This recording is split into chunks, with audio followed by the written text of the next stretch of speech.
Je m'appelle Daniel Fontaine, j'ai 25 ans et je viens de la Saskatchewan.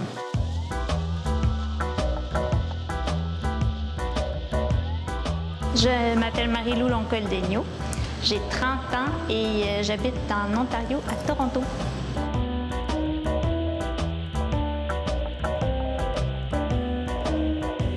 Mon nom, c'est Ashley Michaud et je viens de la Louisiane.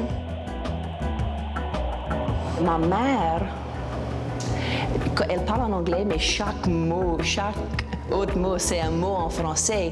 Et quand j'étais petit, je ne savais pas même si c'était français. Je croyais que c'était juste la façon de parler de ma mère. Oui.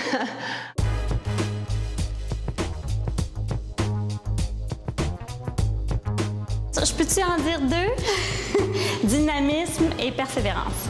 Fierté. Fierté parce que ça prend un effort.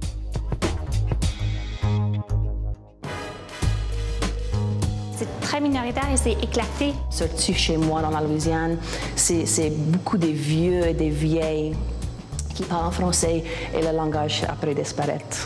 Les jeunes n'occupent pas la place qu'ils méritent. D'abord parce qu'on n'est pas dans la majorité. La population françaiscoise est vieillissante. J'ai trouvé ça difficile parce que on n'a pas des matériaux, on n'a pas des livres pour l'école secondaire en Louisiane qui parlent de notre culture, notre héritage, notre langage, notre musique. Ça crée une espèce d'urgence de vie puis de se réaliser. Puis je vis pas ça tout seul, je vis ça en même temps que plein d'autres personnes. Puis ça fait en sorte que ça donne une espèce de dynamisme.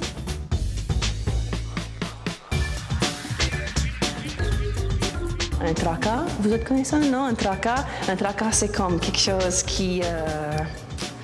un tracas, un mess. C'est le mot badré.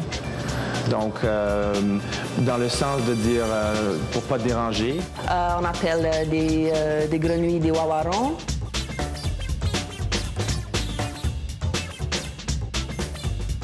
Moi, la façon que j'ai de vivre avec ça, c'est vraiment de m'organiser pour avoir ma dose de français. Si c'est pas quotidienne, au moins hebdomadaire. Moi, je suis un passionné des médias sociaux et de la technologie.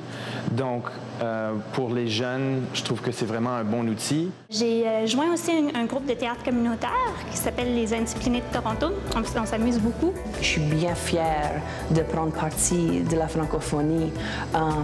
Je suis anglophone. Le français, c'est pas ma langue maternelle. Et ça me donne autant de richesse de partager la langue française. Je me suis bâti vraiment un bon épine d'être francophone minoritaire et je suis fier de ça.